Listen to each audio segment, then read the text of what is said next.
Du xuşkên ku 14 salin li navçeya Sûra Amedê dikanekê ve dikin berhemên destçêkiriyên ji Amed, her wiha Batman, Mêrdîn, Şirneq û navçeyên derdorê difroşin. Bi saya vê modela parvekirina qezencê gelek jin dahatiyek qezenç dikin.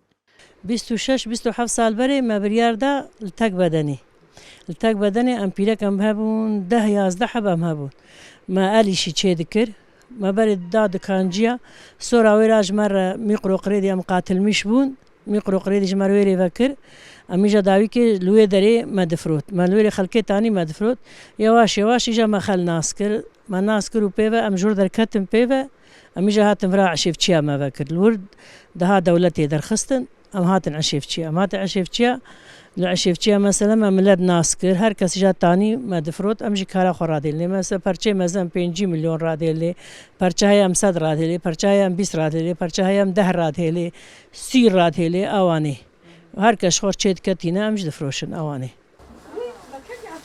Du xuşk berhemên destçêkiriyên ku ji hêla jinên ku kel û pelên xwe bi serbixwe hildibêrînin û hatine afirandin difroşin. Xuşkan diyar kirin ku dikana wan de şal, lîv, kitan, gore, cilûbergên abidestan hatine çêkirin, hunerên destan hene. Ew wekî navbeynkar tev digerin da ku alîkariya jinên ku derfetê wan ên darayîkê min bikin da ku beşdarî bütçeyên malbata xwe bibin. Bang li jinên naşixulin jî dikin ku bila kar bikin. Ez xuşka xwe ez xuşka xwe hebûn yardımcı.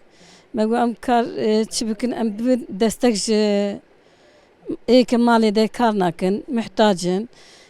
Zarokê wan hene cana nikarin wan çi bikin. Em bûn destek ji wan re. Ew jî çêkin bînin em dixwazin yanî keda jina me em bê keda jinayê. Li vir me kir keda jina kî çi çêke em qebûl dikin. Yani ji me ferq nake. Ya ya ji me ferq nake. Yeter ki jin ji xwe bişuxulin, li ser nigê xwe bisekinin. Em dixwazin ser nigê xwe bişekinin ji xwe bişuxulin. Di malê ji deve çêke bîne em dîsê ji wan re dibin yardımcı. Ji me ferq nake yanî. Ya ferq nake ji me re. Jin diyar kirin ku armanca wan ne tenê bazirganiye û berhemên ku ji hêla jinên di rewşên dijwar ên darayî de sêwî, keçên ciwan ên li malê û jinên malê ve hatine çêkirin dikirin û li vir difroşin. Ew berheman dema ku têne firotin qezencê parve dikin. Ji bo her berhemekê di navbera 10 û 5 lîreyên de qezencê zêde dikin. Dixwazin ne tenê ew jê sûd werbigirin. Jin dema ku xelata keda xwe werdigire pêrek hêxweş dibin. Lewra didin zanîn ku xelata ya herî mezin dua û bereketa jinan e. Sevda Kaplan, Kurdistan TV, Amed.